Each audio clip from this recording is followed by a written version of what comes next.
আসসালামু আলাইকুম, চলে আসলাম নতুন একটি ম্যাথ সমাধান নিয়ে। আজকের যে ম্যাথটি আমরা সমাধান করবো সেটা হচ্ছে দুটি ক্রমিক স্বাভাবিক সংখ্যার বর্গের অন্তর একটি পূর্ণবর্গ সংখ্যা হলে সংখ্যা দুটি নির্ণয় করো।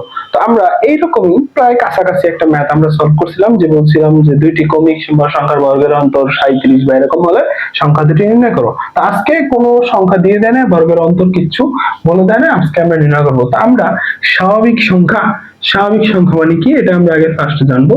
স্বাভাবিক সংখ্যার কথা যদি বলা থাকে, স্বাভাবিক সংখ্যা মিনস হইছে ওই সংখ্যাটা হবে শূন্য থেকে বড়। কি থেকে বড়? শূন্য থেকে বড়। দ্যাট মিনস 1, 2, 3, 4 আরো সামনে আরো যত বড় সংখ্যাগুলো আছে ওইগুলো। আচ্ছা, তো যেহেতু বলছে দুটি ক্রমিক স্বাভাবিক সংখ্যা, ক্রমিক বলছে, ক্রমিক জিনিসটা মানে কি? ক্রমিক মানে একটার পর একটা। তার মানে আমি যদি বলতে পারি প্রথম সংখ্যা 1 হয়, দ্বিতীয় সংখ্যা কত 2 হবে, 3 হবে, 4 হবে, ঠিক আছে? তো আমরা ধরে নেব দুটি ক্রমিক স্বাভাবিক সংখ্যা। ধরি, আমরা শুরু করি, আমরা ধরি দুটি ক্রমিক স্বাভাবিক সংখ্যা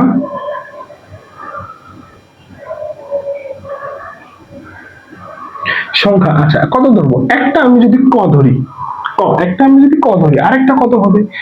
কর পরের সংখ্যা। আমি যদি সিম্পলি বলি ক্রমিক সংখ্যা মানে কি? একটার পর একটা, একটার পর একটা, একটার পর একটা। যেমন একটার পর একটা মানে কি?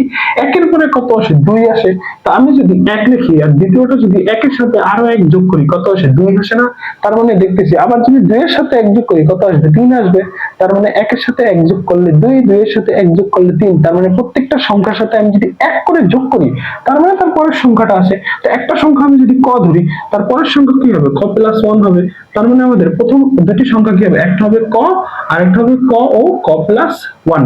সরি, এটা আমাদের আসলে এই উপরে যেটা, এটা হচ্ছে আমাদের স্বাভাবিক সংখ্যা যেটা আমি লিখে দিলাম এটা। তো মোটামুটি এই কনসেপ্টটা ক্লিয়ার।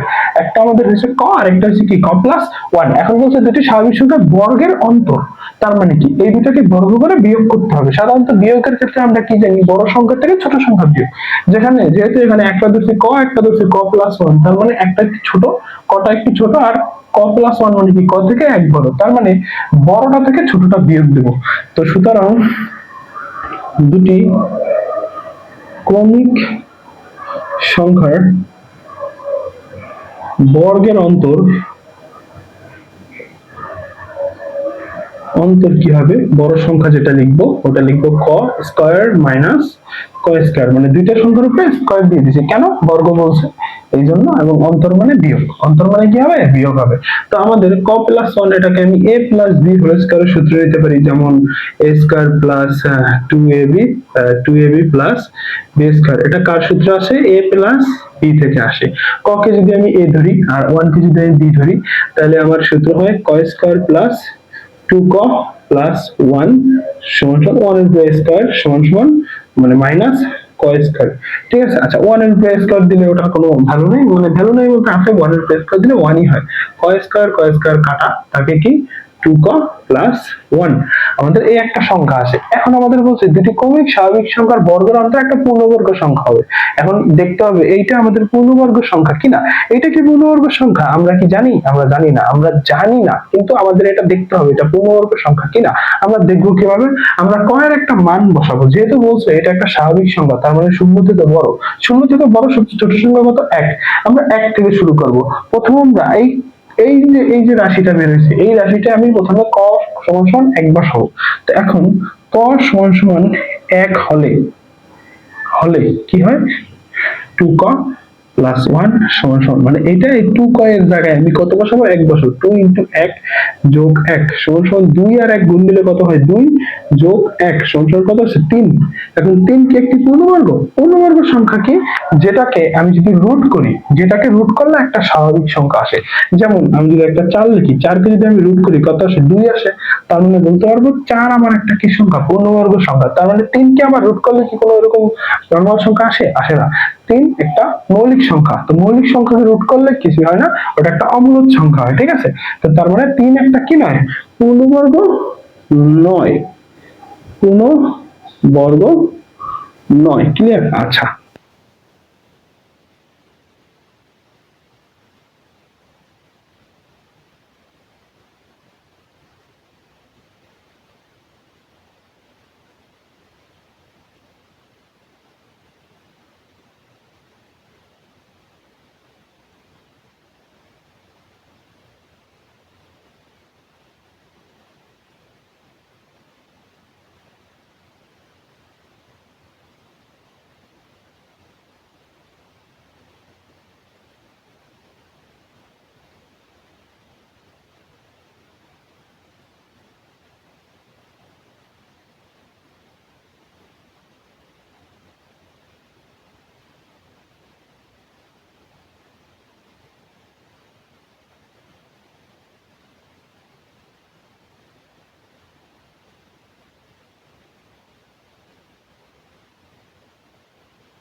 হ্যালো, আমরা এখানে কি দেখতে পাচ্ছি 9 একটা পূর্ণবর্গ সংখ্যা, যেমন আমরা প্রথমে ক সমান সমান 1 বসাইলে কত আসে 2 ক প্লাস 1 সমান সমান 2 * 1 + 1 = 2 * 1 = 3, একটা পূর্ণবর্গ সংখ্যা, ঠিক আছে।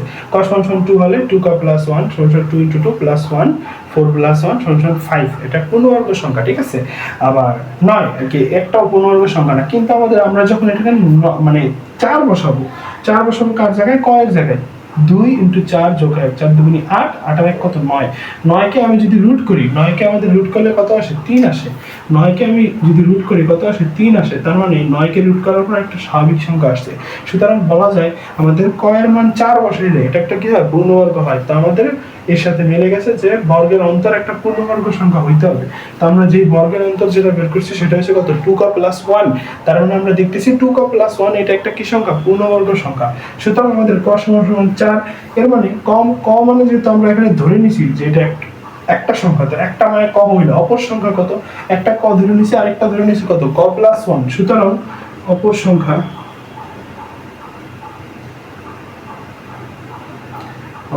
হচ্ছে ক + 1, কর মান যদি 4 হয় তাহলে 4 + 1 = কত 5। আশা করি আমরা সবাই বুঝতে পারছি এই অঙ্কটা, আর যারা বুঝতে পারিনি তারা কমেন্ট সেকশনে জানাও যে এই অঙ্কটা বুঝতে পারছি কিনা। আল্লাহ হাফেজ।